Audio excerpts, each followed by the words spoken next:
By all accounts, the palace was a shimmering mirage of heinous imagination, as beautiful as its cause was ugly. Hi there, and welcome. If this is your first time joining us for RelaxiFacts, these are special episodes revisiting curious and fascinating moments in history, culture, art, and beyond. Today's relaxing lecture explores a staggeringly bizarre but often forgotten chapter of history that reflects in facets of fairy tale and horror story. But I promise not to dwell on anything too macabre, though I may luxuriate in its absurd and curiouser notes. I believe that at core, this is a story about the importance of consideration, hope, and the reasons why we must never accept cruelty as a natural course of community.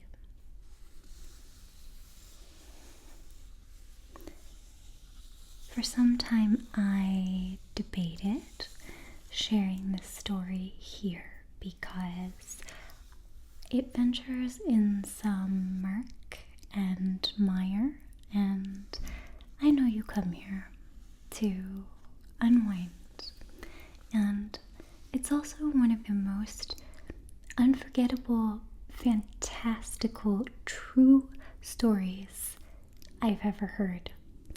So I promise to keep it as light, relaxing, and educational as can be. I hope it will capture your imagination as it has captured my own. Our story is a deep winter's tale, perfect for this deep winter's day. So if it's cold where you are, please grab some cocoa or kvass and a cozy blanket. I have one too. And snuggle up for this truly unreal tale from 18th century Russia in a time known as the era of Palace Coos. Palace Coos.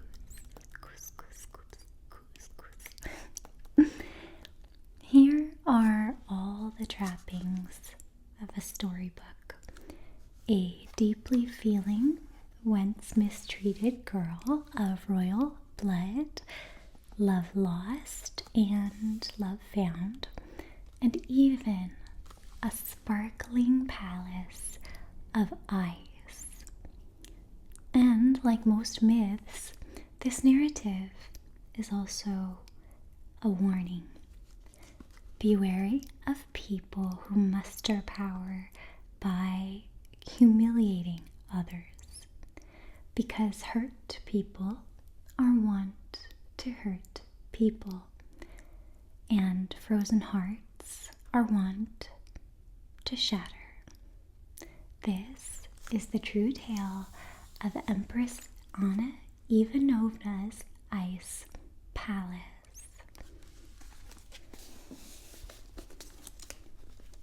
But before you get too relaxed and enwrapped, I'd love to take a quick break to tell you about today's sponsor, who will never leave you out in the cold. And this one features one of my favorite people in the entire world, my big brother, so I hope you'll watch. Hey sis, what are you up to? Oh, I'm just whipping up some mini Mediterranean cauliflower wraps with tzatziki crema. Yum, but that sounds super complicated. Not with Home Chef, it's not. Home chef? Tell me more. I'm sure glad you asked, brother. because Home Chef has been my go-to meal kit for years. Not only do they take grocery shopping and meal planning off my plate, but they have recipes that use minimal pans for easy cleanup. And just look at this recipe card. Beautiful pictures on the front, simple step-by-step instructions on the back. But you're a vegetarian and I'm not. How could they possibly have meals I'd like too? Oh, Home Chef has all kinds of options, from vegetarian to protein-packed to calorie-conscious. Whoa, that sounds delicious and convenient. If only there was a way I could get 50% off and free shipping on my first order. I can help with that. Just use code SPRINGBOK50 at checkout. Springbok 50? Springbok50. Or you can simply scan the QR code inexplicably floating around in our totally candid video call. You're the best. No, Home Chef's the best, and now you can try it for yourself. Whoa. The strange happenings of Empress Anna's ice palace are set in the historically frigid winter of 1739, a season so cold wine was said to freeze in the glass and hot bottles of brandy were said to burst and litter the floors with shards of ice and glass. Colder temperatures hadn't been felt since the Great Freeze of 1709, and the bite of this frost was truly deadly. Of course, Anna Ivanovna, pictured here, was used to the cold. She was born in Moscow, after all. And before she had a palace of ice or a court to rule, she was never expected to reign. She was tall and broad-shouldered, with dark sable brown ringlets and round cheeks.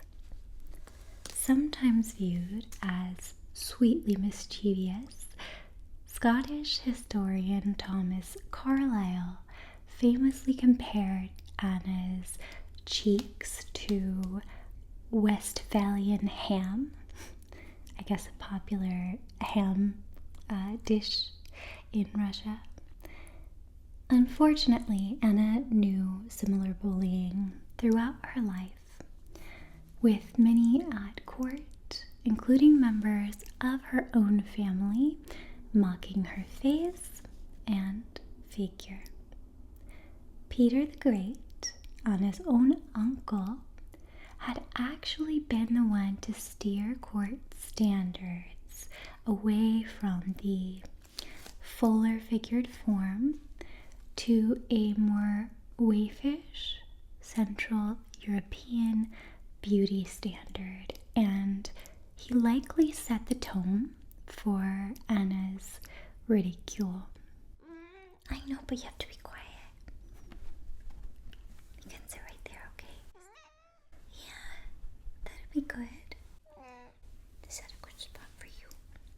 Okay. But throughout her life, Anna did attract praise for her humor, winsome expression, and quick wit. Though some found Anna's humor vulgar and unbefitting of a lady, it perhaps helped her survive in the brutish court of her uncle. Anna's father, Tsar Ivan V, Peter's older brother, was physically and mentally disabled, half paralyzed and half blind. Thus, he ruled alongside Peter until his death shortly before turning 30. shortly before turning 30. Fully senile for years before, he is said not to have recognized his own daughters, which breaks my heart. Anna, still a very young child, was raised by her mother, a stern woman who kept to the old traditional ways of Russia. This meant her girls were brought up as servile wives with little warmth and less education. While it was rumored that Anna was actually a love child born out of wedlock, Tsar Ivan being half paralyzed did not help matters. She was nonetheless raised with all the titles and airs of a highborn lady. It's a little bit tricky to find good information on this, so it's all kind of based on rumors and hearsay. Following the death of Ivan V, Peter the Great became sole ruler. Peter is known for radically modernizing Russia and, well, there's no nice way of saying this, abhorrent cruelty. Yeah. For example, he executed his own son.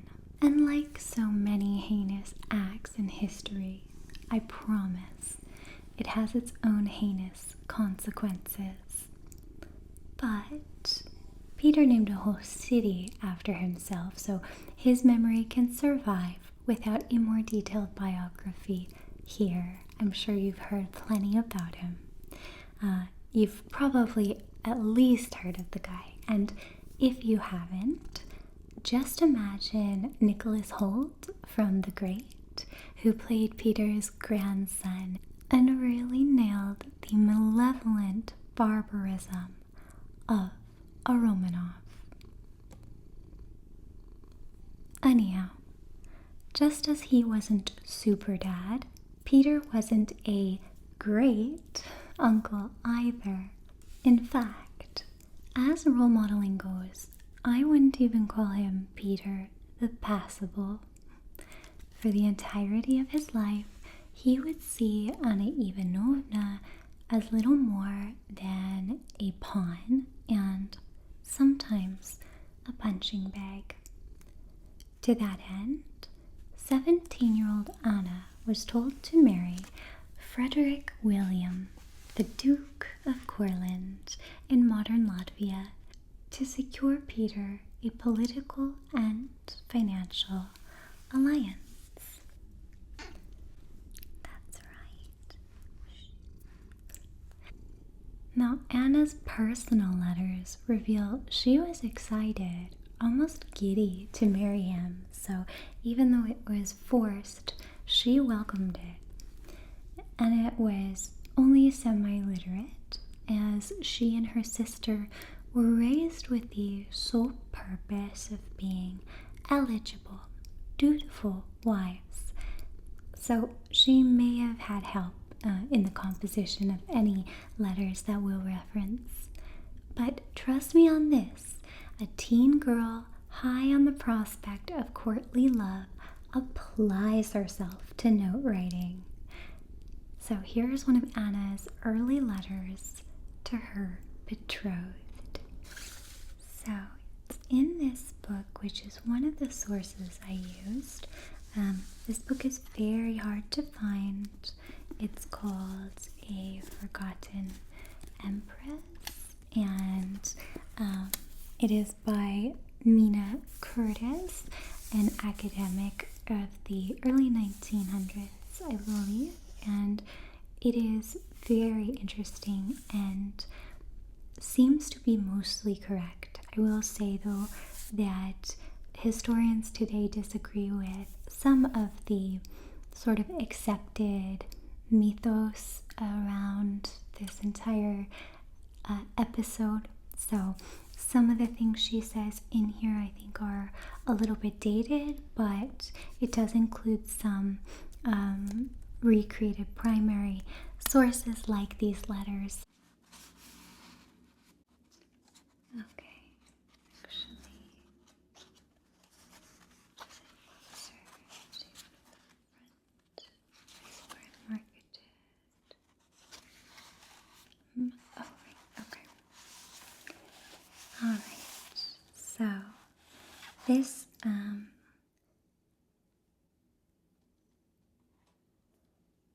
this is a letter from Anna addressed to her fiancé, the Duke of Corland, and it does note that it was written by a member of her uncle's secretariat, trained in protocol, so she will have just dictated it. So convenient. Okay.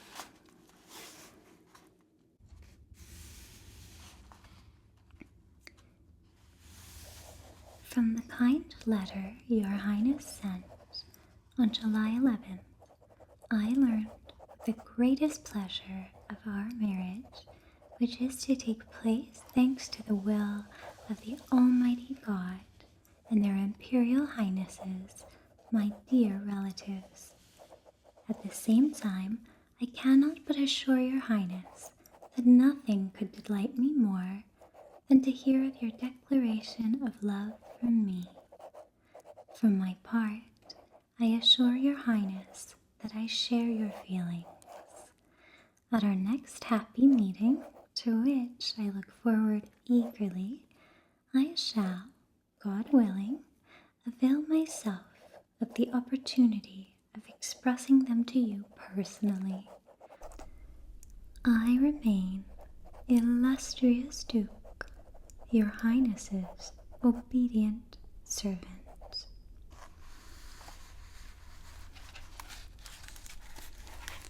So that gives us a little bit of a picture of where Anna might have been.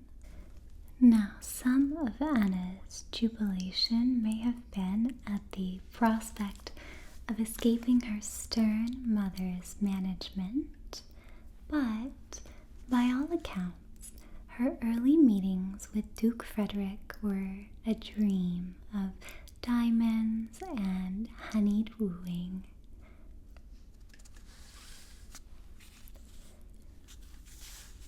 And when the big day came, no expense was spared for the incandescent young bride, though a lot of expenses would ultimately be billed to her own pride.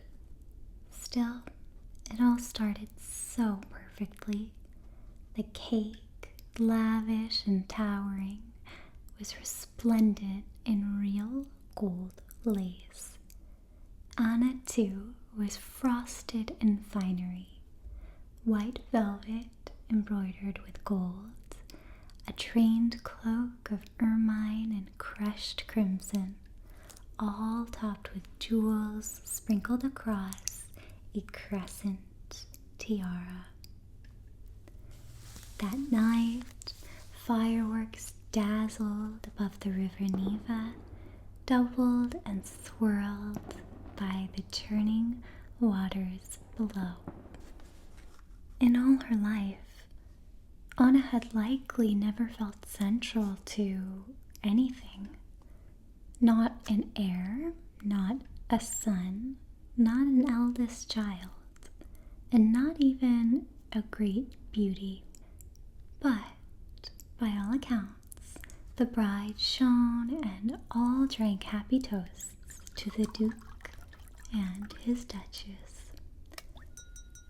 If you crop any picture in the right spot, it can look like a postcard. And if you start and stop in just the right places, you can make any life into a sweet bedtime story. But if there's one man who just didn't know when to stop, it was Peter the Great. And since the celebration was so nice, he chose to do it twice, with a truly wicked twist. It's obvious, but also worth saying that I do not condone the way marginalized populations were spoken of or treated by the Romanovs, but Peter especially delighted in making jesters and puppets out of little people.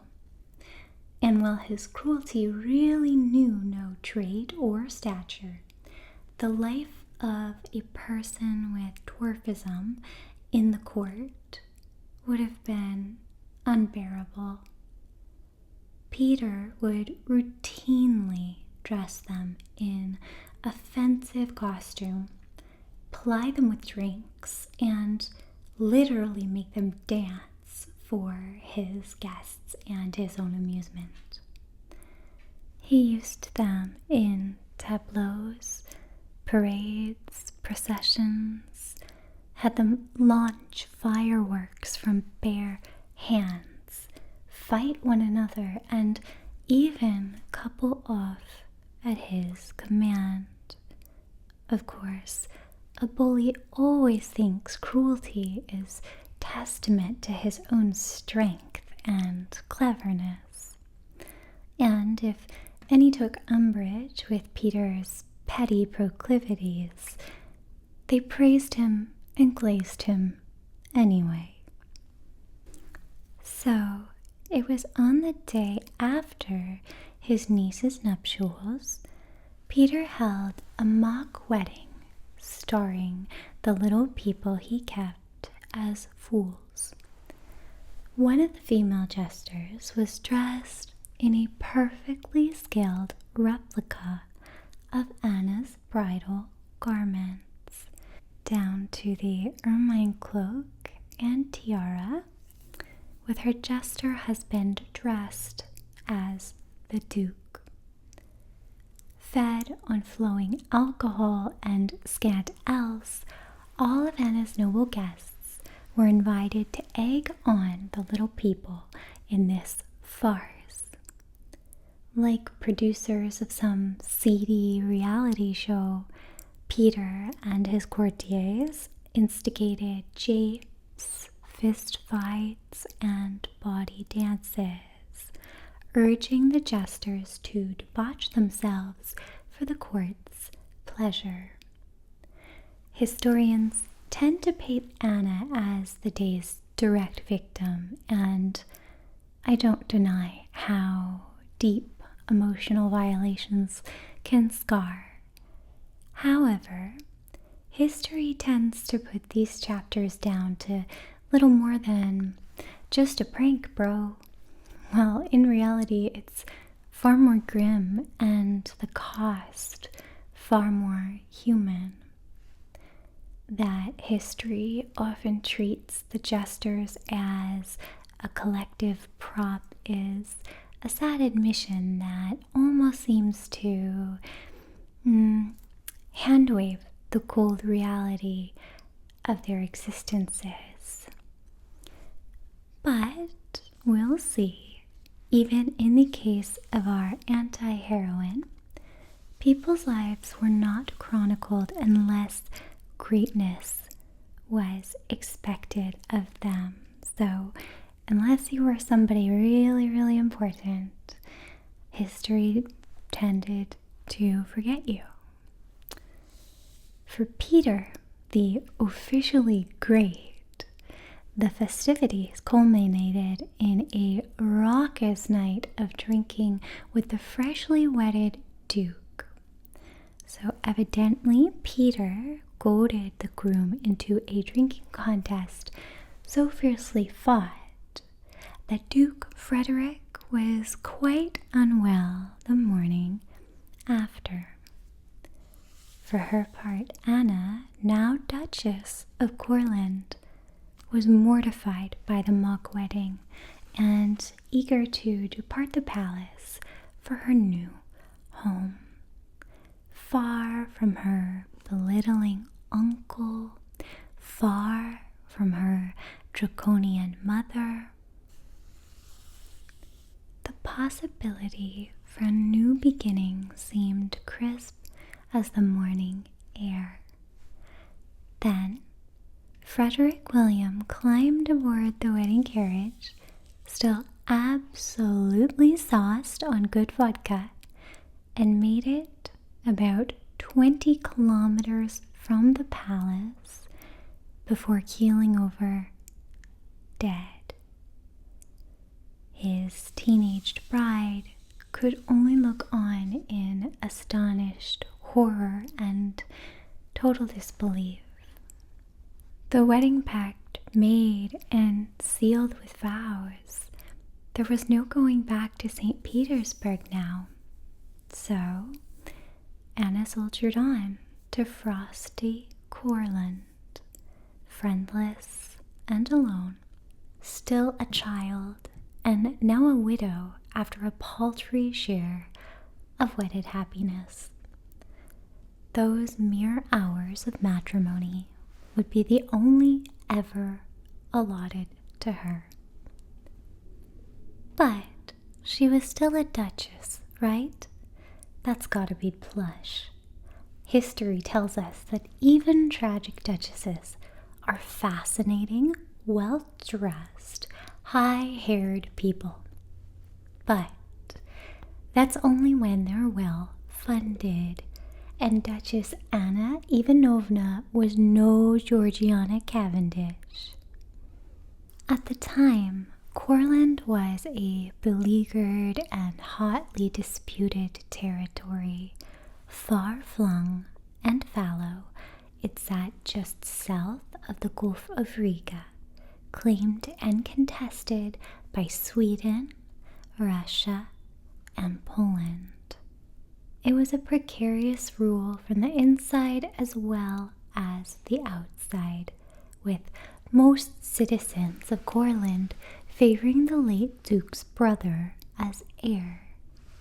To them, their new duchess was a palace plant, a stranger with strange interests and hard loyalties. Lacking any social comfort, young Anna was also hard up for domestic luxury. The late Duke's noble estate boasted empty coffers, moth-popular cupboards, and threadbare furniture. Aghast at this disrepair, Anna routinely wrote to her Tsar uncle, begging succor. Peter declined to send money or even thoughts and prayers. We can take a look at one such letter featured in A Forgotten Empress. Let's see.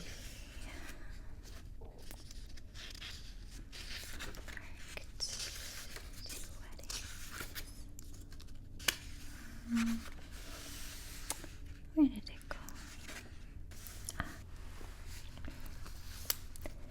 All merciful Father Uncle, it is known to your Highness that I have brought nothing with me when I came to Mitau, and in Mitau I have received nothing. I stayed in an empty house because everything, the house, the yard, the kitchen, all needed refurbishing. Carriages, horses, and many other things had to be bought. My annual income from the villages I received in 1716 amounts in monies and supplies to 12,680 thalers in total. Out of this amount, expenditures for the barest needs for food, for the kitchen, stables, salaries and liveries of servants, and the upkeep of a company of dragoons amount to 12,254 thalers. With what is left over, I really cannot support myself for the necessary dresses, laundry, laces, and diamonds, and silver when needed, as well as horses. I cannot live up to my rank, nor to that of former widowed duchesses. Also, the wives of the native nobility have jewels and clothes which make mine look inferior. this casts doubt on my position here. And although thanks to your Highness's kindness I received money during 1721, enabling me to buy some of the most needed household items and some clothes, I still owe money for a diamond cross and for a triptych, for silver and wallpaper, and for this year's black dress, $10,000, which I am unable to pay. Furthermore, I shall have to go into debt for all the daily necessities.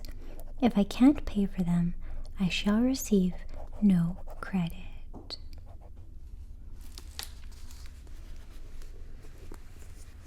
Set that here for now. Anna also pleaded with Peter the Great to remarry her. She was bred with the sole purpose of wifely duty, and she could not measure herself against any other metric of success. She had little real power in Corland and fewer real friends. But the Tsar remained unmoved and would not grant her wish, preferring to keep his niece a weak pawn, dependent on his good grace, with no heir or security of her own.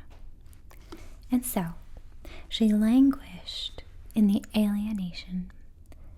And here, even history forgets about her, because this was meant to be the entirety of her story, bred to wed and move far, far away. One of the reasons it's hard to find good primary sources on Anna is because she was never meant to be Empress. Much of her life as a duchess is largely undocumented, as her correspondences and schedules were not deemed historically important. In fact, some of the details of her parentage, love life, and general attitudes are still contradicted by historians. So, how did an intentionally forgotten duchess ever ascend to Tsarina of all Russia? Unwittingly, dear Uncle Peter saw to that all the way back in 1722, when he abolished the law of primogeniture, or succession by eldest son, instead allowing rulers to name their own successor. You may recall that once upon a time, he, his own son, Alexei had plotted against his father and been punished for the treason. It's not a pretty story, and it doesn't even have an ice castle, but it does cause Peter to make a big to-do out of disinheriting his rat-fink boy, and let that be a lesson to the rest of you. Sadly, 15 years after Anna's marriage, Peter died. For 2 years after his death, Peter's wife, Catherine, ruled as Empress, opening a fateful path for future female Russian monarchs. Then Catherine passed away, naming Peter's teenage grandson heir. When that grandson, Peter II, died of smallpox on his wedding day, nonetheless, there was no clear path forward. Peter the Great had daughters to his name, but they were born out of wedlock and not accepted as highborn enough to rule. So the nobles were ready to rumble, And goodness help me, I love a good succession battle, paging the disgusting brothers. Or, in this case, the Privy Council. Now, Anna still wasn't the obvious choice to rule. She had one surviving sister who was older than she was. Her name was also Catherine. However, Catherine was married to a living duke with whom she had a daughter. The Privy Council reasoned that Catherine's husband might take power for himself and pass it to his daughter to boot. So they looked to Anna because she was childless, without a spouse, and so they believed she would be grateful for any victuals of consideration or respect tossed her way. The Privy Council assumed she would be pliable, deferential, and easy to steer.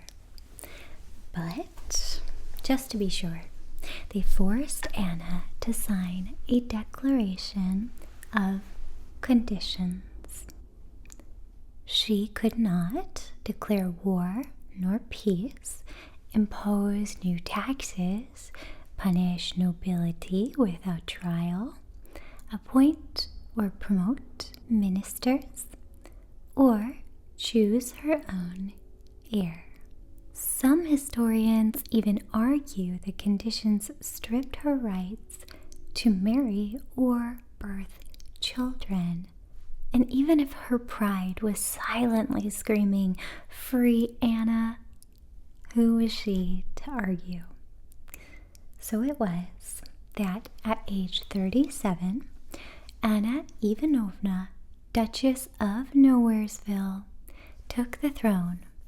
A reign historian Mina Curtis explains in Coexisting Strains of Culture and Barbarism. Quite the dichotomy. Here's a picture of Anna on her throne, actually. Let's see if I can find it for you.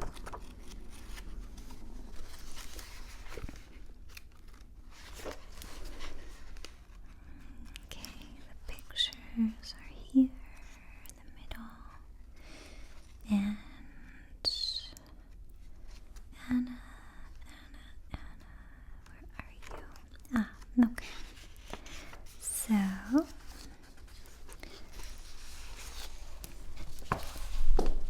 oopsie doodle. So you can kind of see Anna here.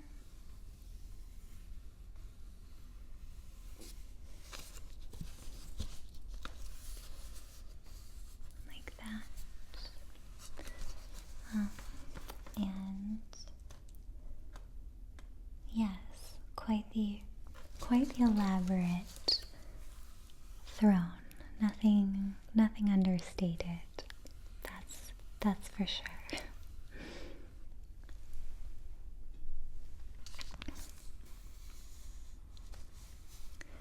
The second female crowned as the leader of Russia, her best accomplishments are often attributed to her more beautiful, charismatic successors, Empress Elizabeth and, of course, Catherine the Great. These include fostering cultural enrichment and refinement at a Russian court that was notably devoid of it. Anna can be credited for creating the first opera in Russia, an Italian import, and hosting elegant balls with extravagant costumes and pageantry, which laid the foundations for the first ballet school in Russia. In many ways, she continued the work of Peter the Great, who looked west for influence in both policy and style. I think there's a picture of the ballet, maybe? Goodness.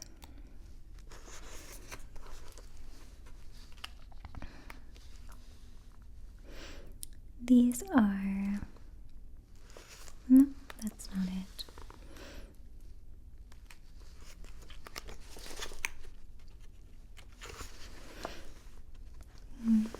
Lots of coronation, procession pictures and things like that. I love the procession. Alright. I guess it's not here. But Anna was simultaneously a martinet in the eyes of many. Some 20,000 people were exiled to Siberia under her rule.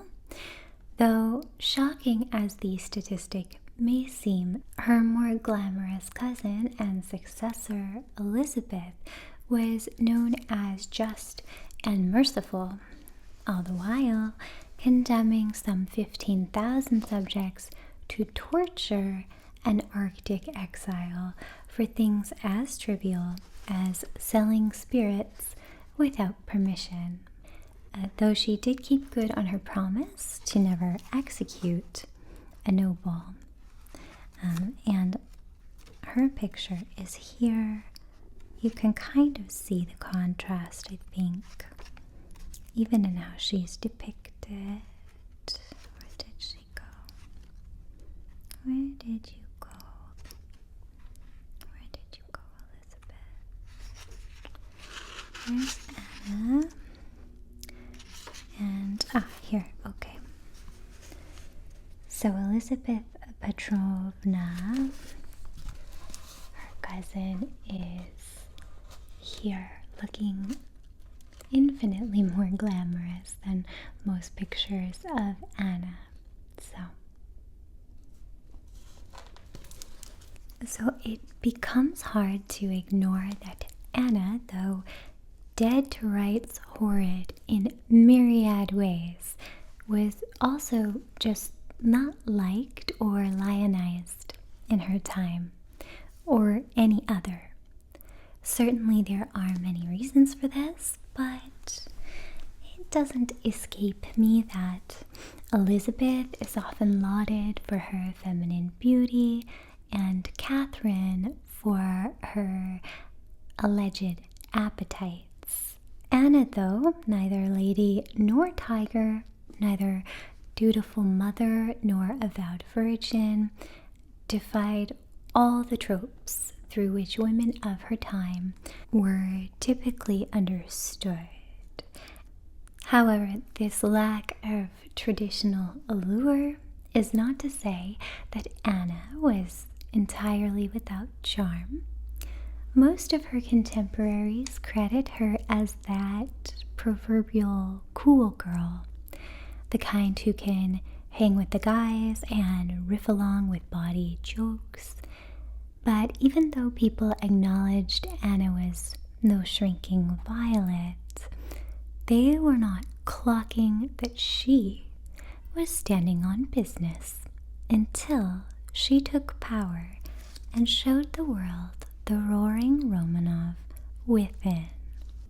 Anna's first official act was to dissolve the council that had crowned her and repudiate the conditions of her ascension.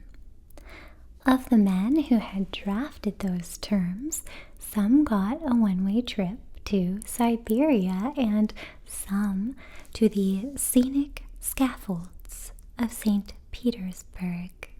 Cersei Lannister could never. And this is the part in our tale where you may be starting to like old Anna a little bit. Yes, you want her to have a win, don't you? Unfortunately, when some people start winning battles, they go on to wage heinous wars. One such war was with the Golitsins. The Golitsins were one of Russia's most powerful old boy aristocratic families, and they were the architects of Anna's initial humiliation. When Anna was invited to take the throne, it was Prince Dmitry Golitsin who led the Supreme Privy Council. He viewed Anna as a simple widow from the provinces who could be easily manipulated. So, Dmitry himself spearheaded the measures rendering Anna a figurehead.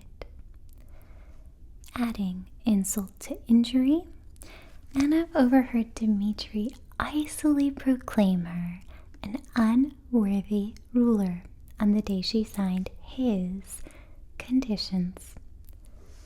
The Golitsins had allies, of course, but they also had enemies. It took only 10 days for Anna, supported by a rival faction of nobles, to manually shred her paper shackles, publicly ripping the conditions of her rule to ribbons. Prince Dmitry was spared a Siberian holiday in favor of a one-way trip to internment at Schlüsselburg Fortress. But Anna's vendetta flowed right on down that bloodline. Enter Dmitry's younger brother, Prince Mikhail Golitsin. Now, charming Prince Mikhail had been abroad in Italy when he fell fast and hard for a Mediterranean beauty and begged her hand in marriage. But this passionate love would prove star-crossed. Mikhail's bride tragically died not long after the nuptials, and soon the prince was recalled to his homeland. It turns out his marriage, however ill-fated, had also been ill-favored by Empress Anna. Mamma mia! Technically, Anna had a right to fume. In the Russian Empire, the state religion was Russian Orthodoxy. A central tenet of the law was that high-ranking officials and noblemen had to adhere to the Orthodox faith. Conversion from orthodoxy to another faith was considered a criminal offense, a form of apostasy, in fact. But at the request of his fiancée, Mikhail had renounced the faith of the Romanovs and ruinously pledged fealty to the Pope of Rome. Now, it's often speculated that Anna's bitterness stemmed from more than faith or even vengeance. Jealousy and old wounds may very well have poisoned Anna against the entire notion of beguiling brides and gauzy romantic weddings. Fearing the fires with which he played, Mikhail tried to keep the marriage a secret.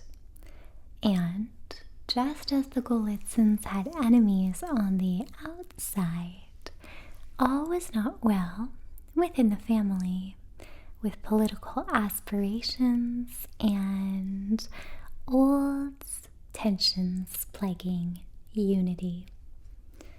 Mikhail was therefore betrayed to the embittered Empress and left to take his lashes I'm not positive which family member betrayed him, but it does seem largely accepted that there was a tattler among them.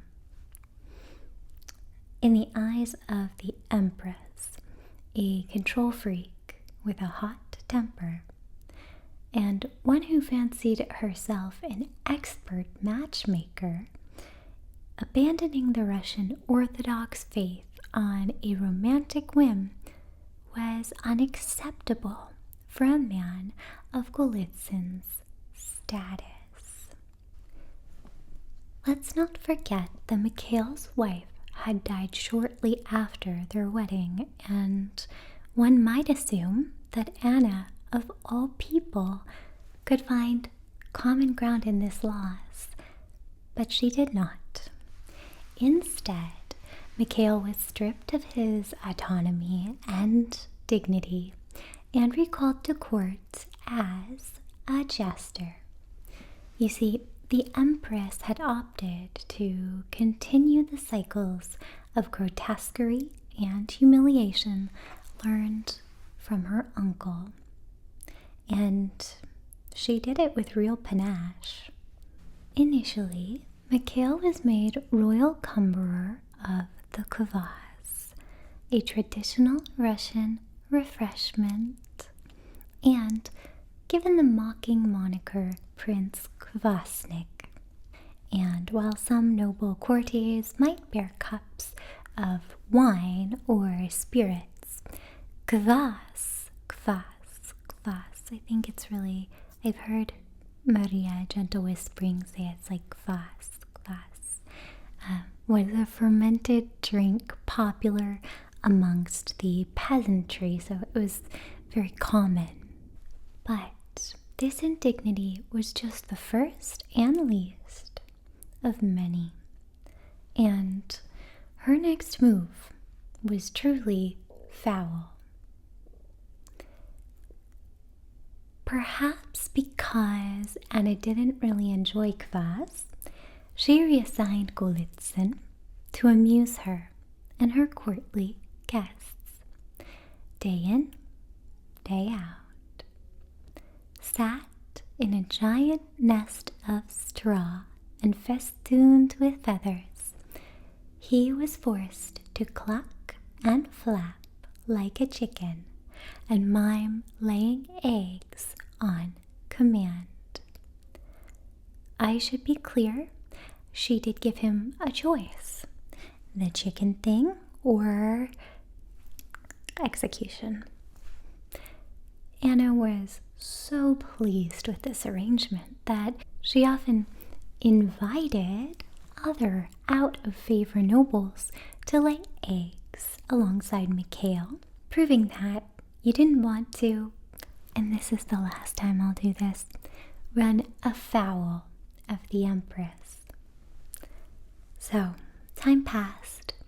I'm not entirely sure how long, but I can guarantee it felt even longer to the Prince of Poultry. And maybe it was a chill in the swirling St. Petersburg wind that got her to thinking. The punishment really ought to fit the crime, she may have mused. And though it was doubtless difficult to part with her pet, she announced the time had come for Prince Golitsin to finally remarry. And she had just the bride in mind. Evdotia Ivanovna Buzaninovna, I hope, was another of Anna's jesters, sometimes referred to as the ugliest woman in Russia. Again, you'd like to believe the heavily bullied Empress would eschew such monikers, right?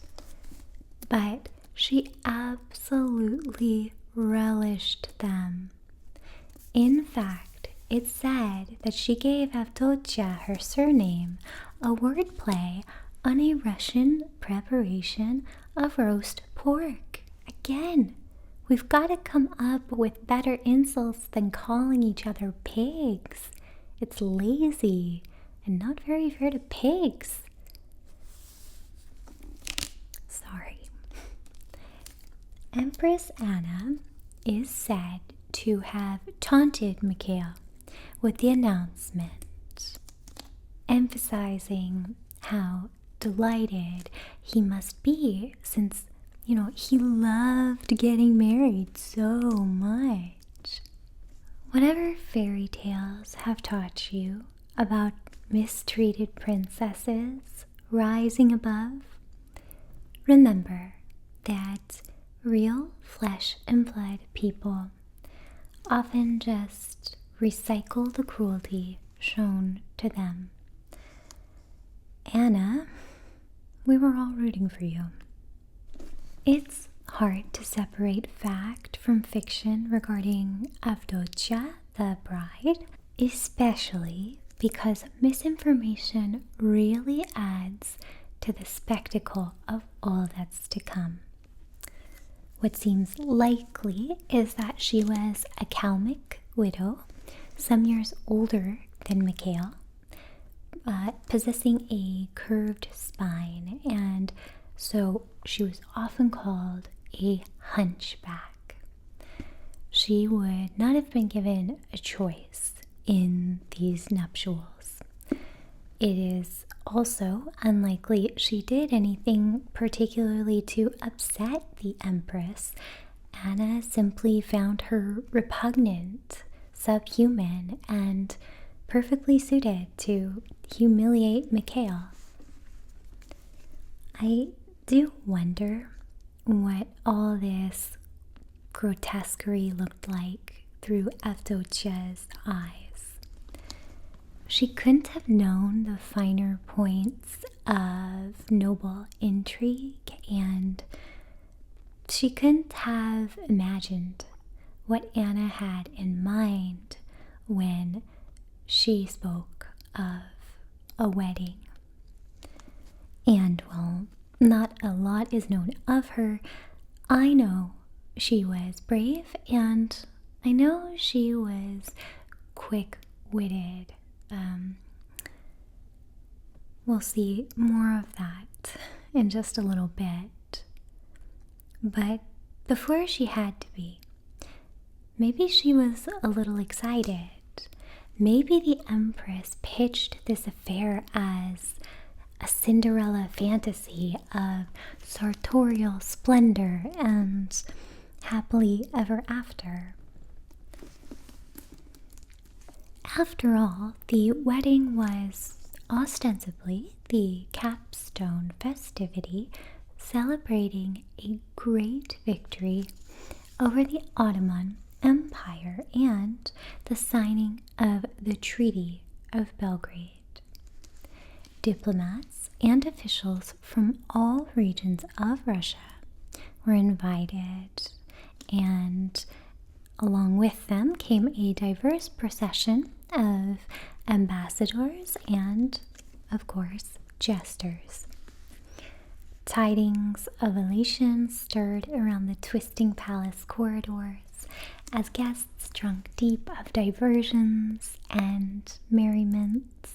What the Empress lacked in academic upbringing, she made up for with a natural deftness for political theater, and it's only fair to give her some grossly withered flowers here. This entire sequence of spectacle was carefully designed to both appease a conflict-weary court and showcase Anna's hearty vindictiveness, recommending her qualities as an ally while simultaneously dangling her equal and opposite qualities as an enemy. Guests delighted in the exuberance of their capricious host. Years under Romanov rule had primed them to view public humiliation and acts of dehumanization as scarcely worse than practical jokes.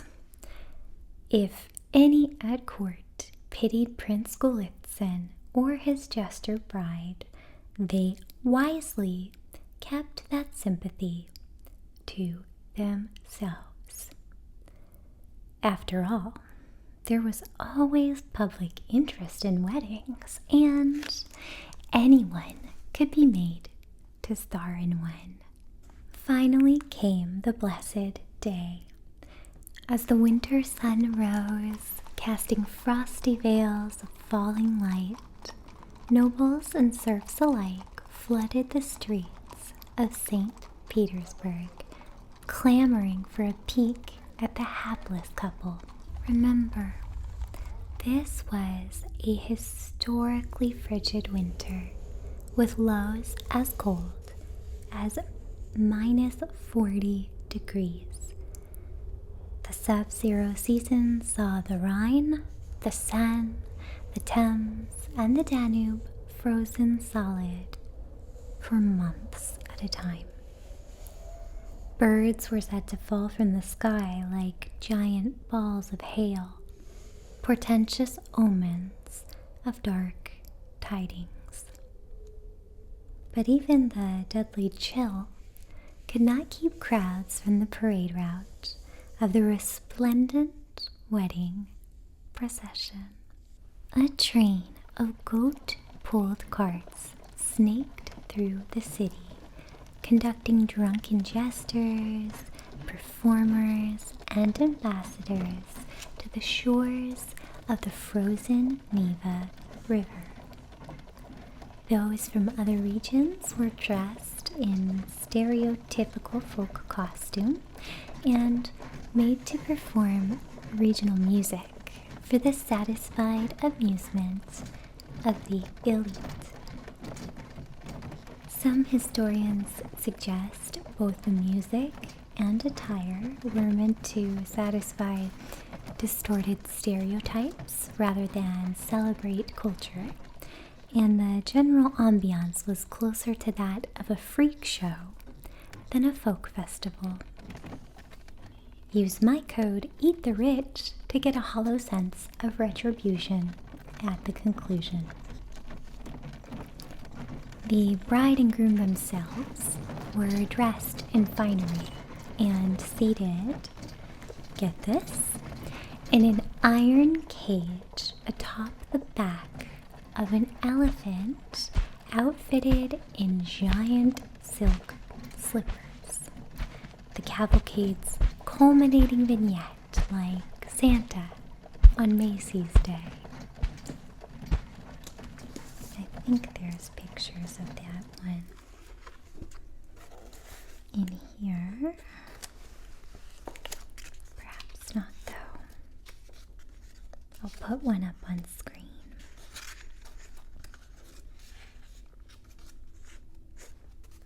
I could have sworn there was, but it's probably one of the pictures I've just... Still, the ultimate cruelty lay ahead on the frost-bitten banks of the Neva. The Empress announced that the newlyweds were worthy of a grand honeymoon, and so she had taken it upon herself to provide something truly spectacular. A sparkling palace of pure ice. And it was a spectacle, so fantastically ornate that it is still recreated annually in St. Petersburg to promote winter tourism. If you've ever been, I'm really curious to know the mood of it all. Part of me can see the wonderment and enchantment it must inspire, but the greater part can't forget that the palace, above all, was designed as a chamber of execution. By all accounts, the palace was a shimmering mirage of heinous imagination, as beautiful as its cause was ugly. At a cost of around 30,000 rubles, anywhere from 150,000 to millions of today's US dollars. It's really difficult to estimate. The Crystal Castle weighed an estimated 500 tons. At 80 feet long and 30 feet tall, it took hundreds of surf artisans and laborers risking frostbite and death to pull and sculpt mountains of ice from the river. Anna Ivanovna was known to favor the European styles, so architects wisely built the palace to resemble an Italian villa in the style of Andrea Palladio. Perhaps this was also to further echo and mock the Italian whirlwind romance of Prince Golitsin. Workers employed the very techniques used to cut and stack Mediterranean limestone in the palace's construction. Ice blocks were hoisted by cranes and fitted together with instantly frozen water poured over, creating the illusion of one seamless piece of glassy, pellucid ice. The facade featured 6 fully detailed statues sheltered in carved niches. The outside was framed by a glacial balustrade of carved pillars and even ice trees, complete with little ice birds in them, the only birds able to withstand such numbing frost. Ice cannons could be loaded with gunpowder and fire actual ice balls, and the grand approach featured an elephant full size with a flaming oil shooting from the trunk. Inside, a man with a horn could sound off like a real elephant, and this is years and years before the Jungle Cruise, so must have been crazy. The main entry was flanked by a pair of cheerful dolphins, frozen in play and cresting atop a grand approach of low, wide stairs. A short flight of stairs, of course. We've all seen Home Alone. Ice and stairs don't mix.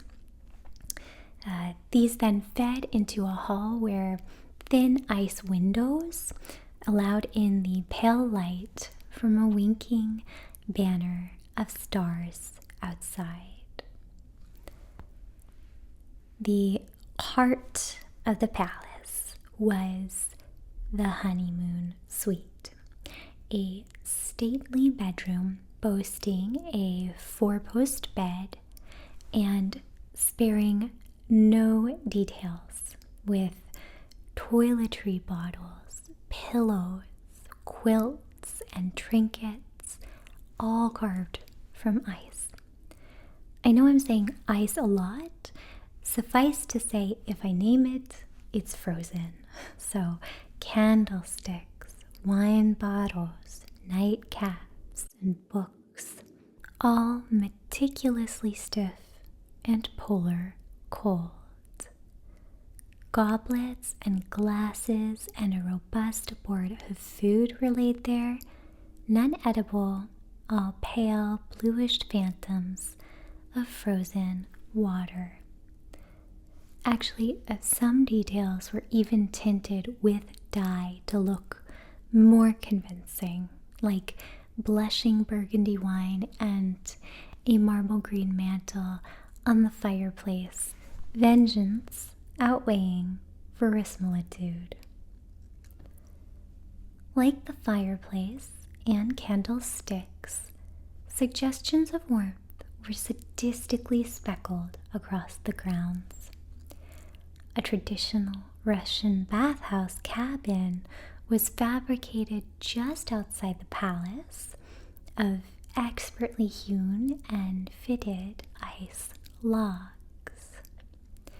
this facility could be heated and actually used by guests who visited the grounds later on. Of course, such amenities were not afforded Mikhail and Avdotya on their wedding night. We can see pictures of the procession and palace here in the book. I'm sure these are in there, and I'll also put a few up on the screen. Coronations, marriage, palace, Braxton, Petra, palace, library, curiosities, complex. Okay, so this shows both the ice palace exterior with the architectural plan, and this shows the ice palace exterior with the procession coming up. And this is actually showing some sledges pulled by reindeer and pigs and oxen as well. I said goats, but apparently a whole menagerie. So you can see those on this side. Oops. On this side here. I'll try not to cover them up. Okay. And like I said, I'll try to, put a few pictures up on screen too. I don't want anything too distracting, but it is kind of marvelous to be able to see at least renditions of what was happening. So, okay. Tangentially, many of the palace's brilliant architects and designers were later executed for various accusations of treason, unrelated to the project itself, but perhaps wholly related to karma. It was all so picturesque, and as the newlyweds drew near in their elephant coach, a salvo of fireworks announced their arrival. But what should have been the closing scene of a Disney romance suddenly froze and shattered. The bride and groom were thrown from their elephant carriage and stripped bare in the frigid cold. Guards marched these prisoners up the ice steps. Anna Ivanovna snarled a smile and announced that the newlyweds would have to stay close together to survive the night. The innuendo was amusing to no one. Then she ordered guards posted around the entire palace perimeter. There was no escape and no expectation that either Mikhail nor Avdotya would survive the night. However, I wouldn't be telling you all this if there wasn't some triumph in it. I will admit that, as I said, there's been a lot of myth-making around this whole story, especially as relates to a happily ever after. And as much as I'd like to tell you it's true, it doesn't seem to be borne out by records. Still, some historians describe a series of events where Avdotya and Mikhail survived the night by canoodling and go on to raise a family and build a life. Many times there's twins involved. It's always twins. I like that story, but I think Avdotya deserves to be remembered for what she endured and how she survived, rather than wrapped up in a cozy fiction. And of course, the same is true for Prince Mikhail. Because historians agree that Avdotia did survive the night, and not just by clinging to her groom for warmth and dear life. Adorned only in her family's heirloom pearls, she likely bartered them for a guard's sheepskin coat. Humiliated and sentenced to a terrible death on the whim of a despot, Avdotia and Mikhail might well have just given in and let the elements take them. But sometimes survival is the best and only answer to injustice. Instead of lying down, the newlyweds made a run for it. Of course, they knew escaping the palace was hopeless, but station guards would later recount how the couple dashed up and down the palace corridors throughout the night, staying warm-ish and awake. It's also likely the pair heeded Anna's advice to stay close, because come dawn, they had both survived, for this night at least. And that in and of itself was a miracle. While earlier historians remark that the two survived the night with little more than some frostbite, which is still pretty wild work to me, just some frostbites. Frostbite can lead to gangrene and amputation, and these guys spoke of it like it was jury duty or something. But it's true that neither survivor emerged in hale health, and this is to say nothing of the very real potential for trauma, terror, and the implied but unlikely coerced assault of the ordeal. Still, Prince Golitsin was relatively young and robust and had connections concerned with his recovery. However, Avdotia, who was older and unwell to begin with, more than likely succumbed to complications from exposure and pneumonia in a matter of days. And she had done nothing wrong to begin with. I like to think that Mikhail held her hand through till the end, and that there remained a memory of her in his heart all of his days, but I don't know.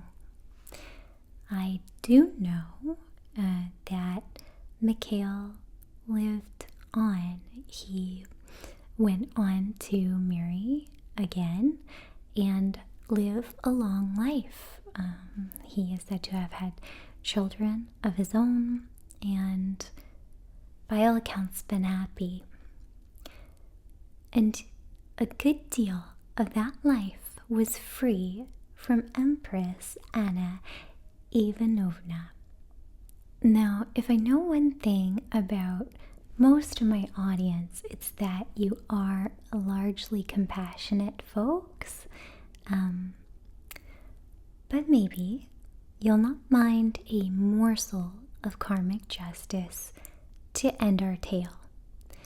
Because Empress Anna died the following year, suffering kidney ulcers and stones that ripped her apart from the inside out. And that agony was far more protracted than necessary, as doctors originally wrote off her symptoms as menopause. Yeah, menopause. From the day she was crowned to the day of her death, she was surrounded by those who thought they knew better than she did, even when it came to her own body. And No feats of cruelty or exhibitions of power could make anyone take her more seriously. Maybe if they had, she could have ruled with confidence and compassion, but it's hard to give others what is never given to us in the first place. That doesn't apologize for or absolve Anna of any of her deeds. It's just a perspective I try to have when wanting to judge her. To get a little bit sentimental, I think it's a stout reminder to love and seek love actively. We are all shaped by what we consume. After her death, Anna's wishes for succession were ignored wholesale, and the memory of her soon faded from history. When she is mentioned at all, it's as unhinged, grotesque, and deeply unserious, little more than a court jester from some sad fairy tale. As for the glistening palace of frost, the public was allowed to wander its grounds curiously, happily, voraciously, until finally some June day in 1740, the whole thing slushed away like a broken fever dream. Because if you ask me, evil is the most ephemeral force of nature, and the coldest of hearts, like the coldest ice, can only melt and wash away. Thank you so much for listening and spending a little time with me today. RelaxiFacts will be back in the not too distant future, actually, with a very different story from the history of video games. I hope you'll join me for that, and for an upcoming roleplay that I'll hope you'll check into. Until then, be warm, be kind, and be safe. And thanks again. Have a great night.